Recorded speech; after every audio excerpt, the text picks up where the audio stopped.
Pessoal, tudo bem? Bom, vou primeiro pedir a você que não se preocupe tanto assim, né, com a questão visual. Faz, se necessário, eu gravar com essa câmera aqui no computador, porque a gente vai falar muito de números desse vídeo, tá? Então é interessante para você ir observando, eu vou apontando por aqui, vou colocando os números, até porque eu vou ter que ler e dividir esse vídeo em alguns fragmentos para passar a informação direitinho para você, tá? É sobre o vídeo, dê um like nesse vídeo aqui, é sobre o, não é o vídeo, né?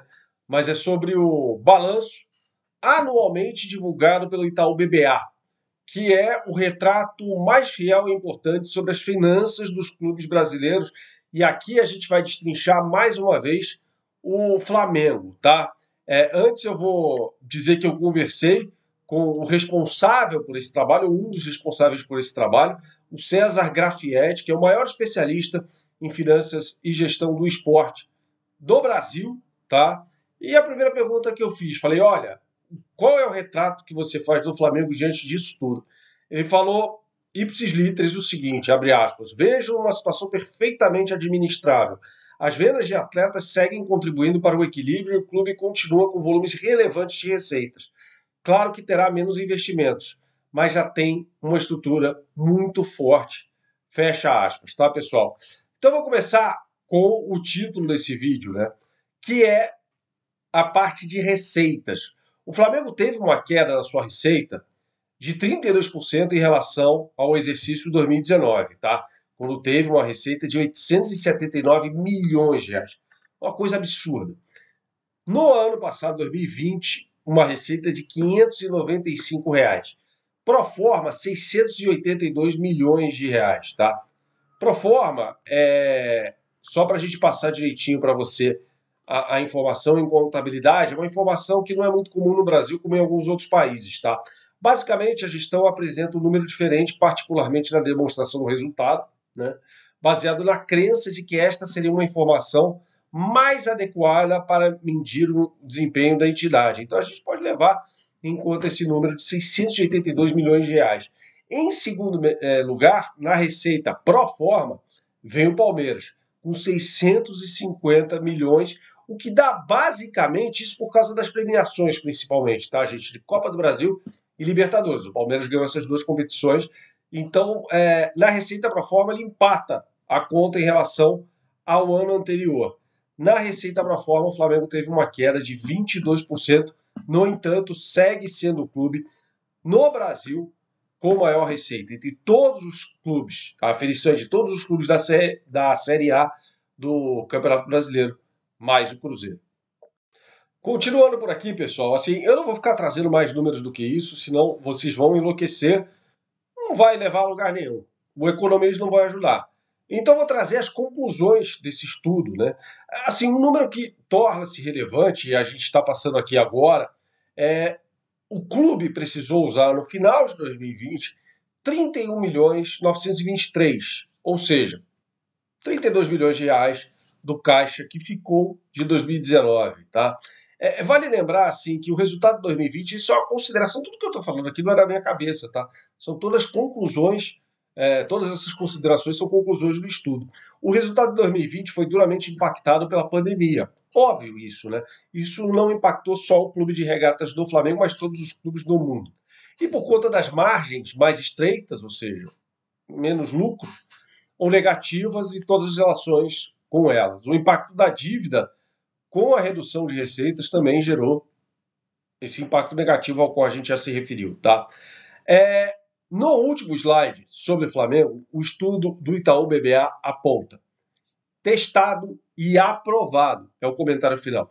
Não foi um ano fácil. Depois das conquistas de 2019, o Flamengo iniciou o ano com um orçamento ambicioso, fazendo aquisições, e daí veio a pandemia. Ou seja, quando o Flamengo vai lá no mercado, contrata Michael, Léo Pereira, Thais o Pedro, depois o compra em definitivo, ele não previa isso. A compra do Pedro sim, mas o empréstimo não, né? Com os custos em alta e as receitas derretendo, o clube teve de se organizar rapidamente, prorrogando salários e pagamentos possíveis de serem renegociados, como, por exemplo, a dívida do Michael. Por sorte, havia vendido atletas no início do ano e se deu certo alívio, ou seja, receita que não é recorrente, tá? O suficiente para encerrar a temporada com as condições piores do que em 2019, mas ainda assim sob controle, ou seja, teve ali um prejuízo, mas uma situação sob controle. A vantagem de estar equilibrado, isso vale, é um comentário que vale a situação financeira do clube, é que é possível enfrentar essas crises generalizadas de forma a absorvê-las e encontrar as soluções com menos pressão. Tá? Ou seja, não está no desespero. Pressão, tem que resolver isso, senão vai quebrar. Tem que vender todo mundo. Não dá mais, entendeu? Lembre-se quando o Eduardo Bandeira de Mello assume, esse é um exemplo. Fala, não, Wagner Love vai de volta para o CSKA. O Flamengo não tem condição de arcar com isso. Né? Como a temporada entrou em 2021, o clube se sagrou bicampeão brasileiro, os valores da TV ajudaram a reduzir o impacto carregado pelos adiamentos em 2020 e recoloca o clube nos trilhos. Isso é importante. Então, título, desempenho esportivo, ajudando a colocar o clube nos trilhos para 2021. E agora a gente vai falar do próximo ano. Não foi fácil em 2020 e não será em 2021.